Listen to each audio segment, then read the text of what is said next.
The last challenge. The gym smelled of sweat and worn leather. The walls of mirrors reflected bodies in motion, but none of them compared to the presence of Bruce Lee. He stood in the center of the mat, his defined muscles shining in the bright light, his eyes half closed as he corrected a student's posture. The air seemed denser around him, as if even time respected his concentration.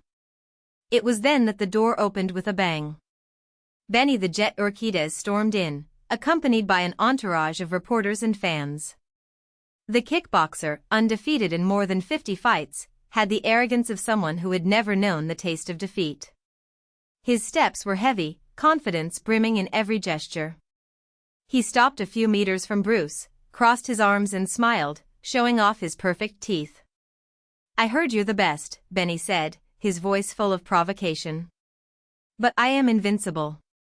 Nobody takes me down." Bruce didn't move. He continued adjusting the student's belt, as if the challenge was nothing more than a passing wind. But his eyes, dark and razor-sharp, fixed on Benny with an intensity that made the kickboxer hesitate for a second. "Invincible?" Bruce repeated, his voice calm, almost a whisper. "The only thing invincible is death. And even she, sometimes, needs a little help." The comment was met with nervous laughter from those present. Benny, however, was not amused. His face tightened, his fists clenching. "You're scared," he teased. "That's why you won't accept fighting me." Bruce finally turned around, facing him head-on. There was no anger in his gaze, just a frightening serenity. "Fear?" He shook his head slowly. "Fear is for those who don't know their own limits. I know mine. And yours too." Benny moved forward, but Bruce raised his hand, stopping him without touching him. The gesture was so quick that no one realized exactly what had happened, only that, suddenly, the kickboxer was motionless, as if an invisible force was holding him down. "You fight with your fists," Bruce said, approaching. "I struggle with what is beyond them. You depend on strength. I depend on the flow. You want to win. I already won." Benny huffed, trying to free himself, but something was stopping him. It wasn't a physical barrier, but a pressure, as if the very air around Bruce refused to let him move forward. "That's a trick," he growled. Bruce smiled, a smile that didn't reach his eyes. "It's not a trick. It's principle. You never understood that the real fight is not against the other, but against the illusion that you are separate from them." Before Benny could respond, Bruce stepped aside, and the pressure disappeared. The kickboxer staggered, unbalanced, as if he had been pushed by something that was no longer there. "If you want to prove that you are invincible," said Bruce, turning to his students, "you will have to find something other than me to defeat." Benny stood still, breathing hard. For a moment, something in his eyes wavered, a doubt, a glimpse that perhaps there was more to the world than he knew. But then the anger came back, stronger. "This isn't over," he spat, before turning and leaving, followed by his companions. Bruce watched him leave, then turned to his students. None of them spoke. They knew they had just witnessed something greater than a simple exchange of words. "True combat," said Bruce, picking up a wooden stick, "is not against a man. It is against the rigidity of the mind." And with one fluid movement, he broke the bat in half, as if it were made of paper. The weight of invincibility. The days that followed were strangely silent. Benny didn't return to the dojo, but his presence lingered like a shadow. Bruce's students trained with more intensity, as if they knew something bigger was coming. He, however, did not mention the confrontation again. He just kept teaching, precise movements, controlled breathing, the art of giving in so as not to break. Until, one afternoon of light rain, the dojo door opened with a bang. Benny entered, alone this time, but accompanied by something more dangerous, cold determination. He no longer had the arrogance he used to have. His eyes were fixed, calculating. Behind him, the street was empty, as if the world had held its breath. "You said I'd have to find something other than you," Benny said, his voice low, almost a whisper. So I found it. Bruce didn't move. Just watched. And what is it? Benny smiled, a smile that didn't reach his eyes. Myself. Before Bruce could react, Benny attacked. Not with punches or kicks, but with something more dangerous, a refined, almost elegant technique. It was as if he had spent the last few days studying, adapting. His blows were quick, precise, without wasting energy. Bruce dodged the first, blocked the second, but the third hit him in the shoulder, making him take half a step back. The students watched, motionless. They had never seen their master pressured like this. Bruce took a deep breath and counterattacked. Not with brute force, but with fluidity, redirecting Benny's energy against himself. For a moment, it seemed like the fight would even out, until Benny did something unexpected. He stopped. You don't understand, he said, panting. I don't want to beat you. I want to beat this. And he pointed to his own head. Bruce lowered his hands, understanding. Then you've already lost. Benny laughed bitterly. No. I just realized that invincibility isn't about never falling. It's about never stopping lifting. And then, without warning, he struck again, but this time, not in anger. Clearly. Bruce didn't hold back. Not because he needed to, but because he understood that this was no longer a test of strength. It was a test of understanding.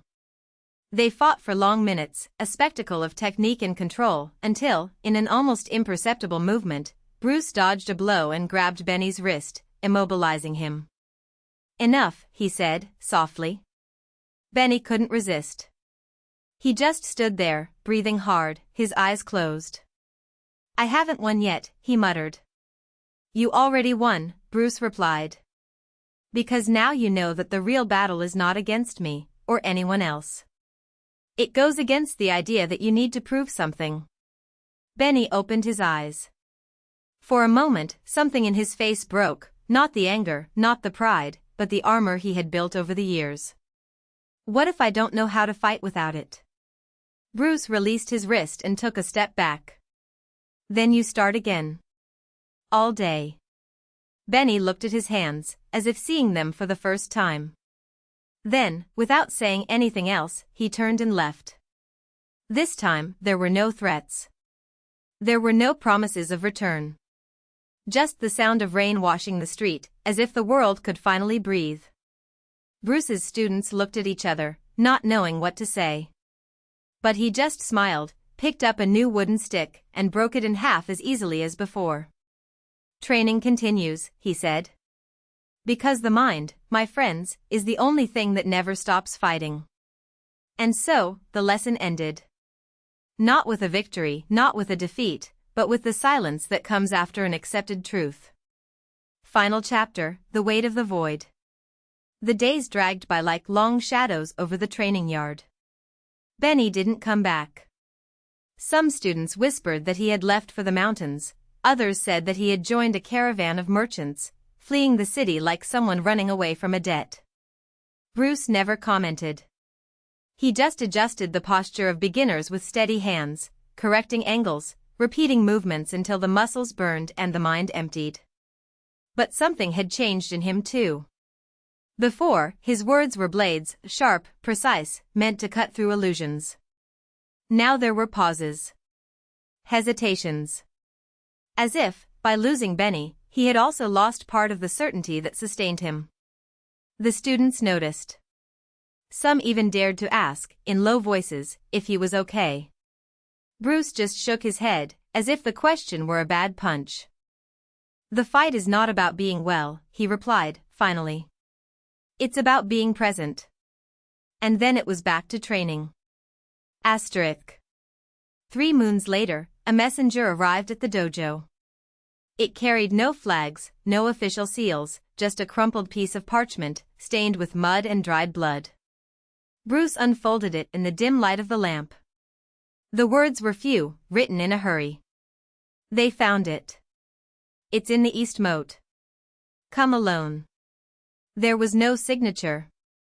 It didn't need to.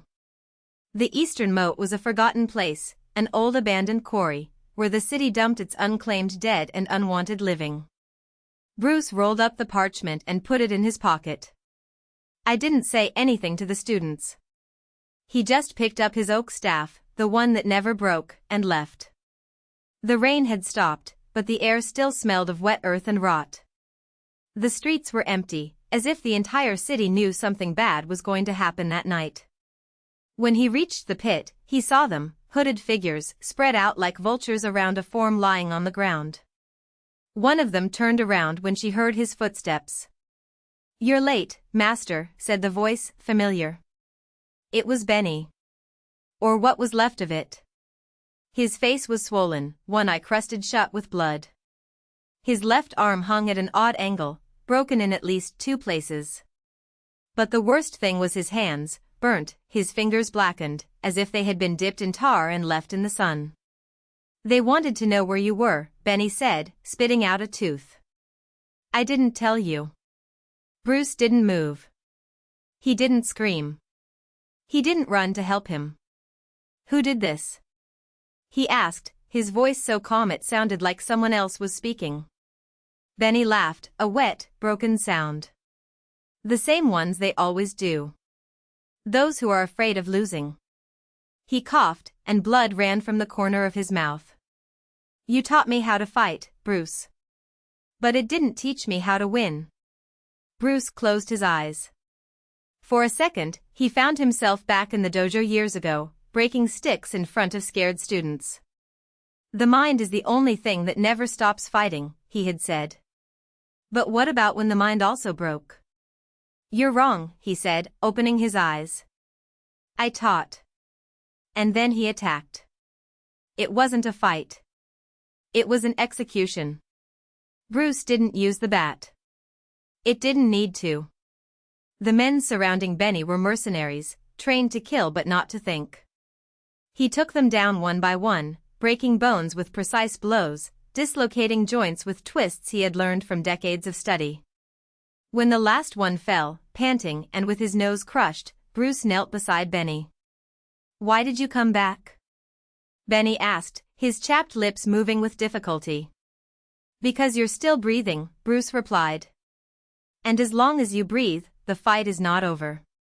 Benny tried to smile, but the swelling in his face turned the gesture into a grimace. "I don't want to fight anymore." "I know." Bruce lifted him in his arms, carefully, as if he were carrying something fragile. Benny was lighter than he remembered. Lighter than it should be. "Where are we going?" Benny murmured, his head lolling against Bruce's shoulder. "Home." Asterisk. The dojo was silent when they arrived. Bruce laid Benny on the mat, covered him with a blanket, and lit some incense. The students, who had followed their master silently, gathered around, not knowing what to do. Bruce sat next to Benny and waited. "Are you going to fix me?" asked Benny, after a while. "No." "So what are we doing here?" Bruce took a deep breath. "Waiting." Benny closed his eyes. Breathing became slower, shallower. The students looked at each other, uneasy.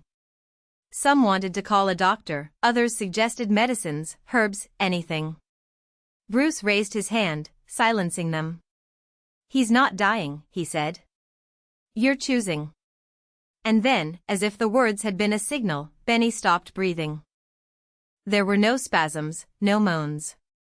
Just one last breath, long and peaceful, as if he had finally found something he was looking for. Bruce didn't cry. He didn't scream. He just closed Benny's eyes with his fingers and stood up. "Bury him in the garden," he told the students. "And plant a cherry tree on top." "And the training?" asked one of them, hesitantly. Bruce looked at the oak staff, leaning against the wall. "Intact. Unbreakable." "Continue," he replied.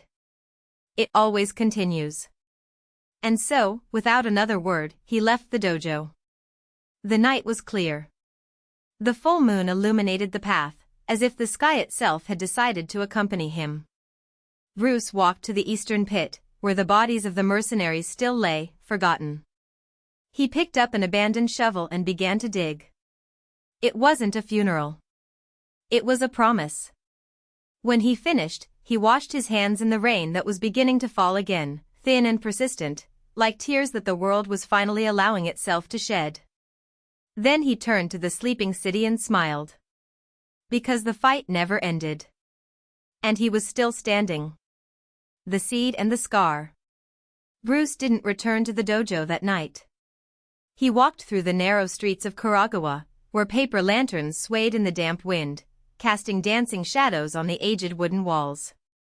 The city breathed in silence, as if it knew that something greater than simple training had begun. He stopped in front of an abandoned tea house, whose doors creaked in the breeze. Inside, among loose boards and moldy tatami mats, he found an old black lacquer trunk. Inside, wrapped in faded silk, was a parchment. He unfolded it carefully. The words, written in faded ink, were those of his master, who had been dead for 10 years. The bamboo that bends does not break. But the oak that resists bears the marks of the wind. Choose which tree you want to be. Bruce closed his eyes. The oak staff against the dojo wall wasn't just a weapon, it was a symbol. Intact, unbreakable, as he had tried to be for so long. But now, faced with the bodies in the pit, faced with the blood that had stained his hands and the rain that washed the newly turned earth, he understood, resisting was not the same as remaining immobile. The oak also grew. And its roots, deep and twisted, held stories that he still didn't have the courage to tell. The next day, before dawn, Bruce returned to the pit. Not to dig, but to plant. Among the mounds of disturbed earth where the mercenaries had fallen, he buried a seed. It was no ordinary cherry tree, it was a Yamazakura, the rare and stubborn mountain cherry tree that flourished even in poor soil. They said that its petals were paler, almost white, as if they carried moonlight in their veins. So that they are not forgotten, he murmured, covering the seed with damp earth. The disciples arrived at the dojo at sunrise, as usual. They found Bruce sitting in the center of the mat, the oak staff at his side, but this time it was not intact. A thin, almost imperceptible crack ran along its length. No one dared to ask. They just knelt, waiting. Today's training is different, Bruce said, raising his baton.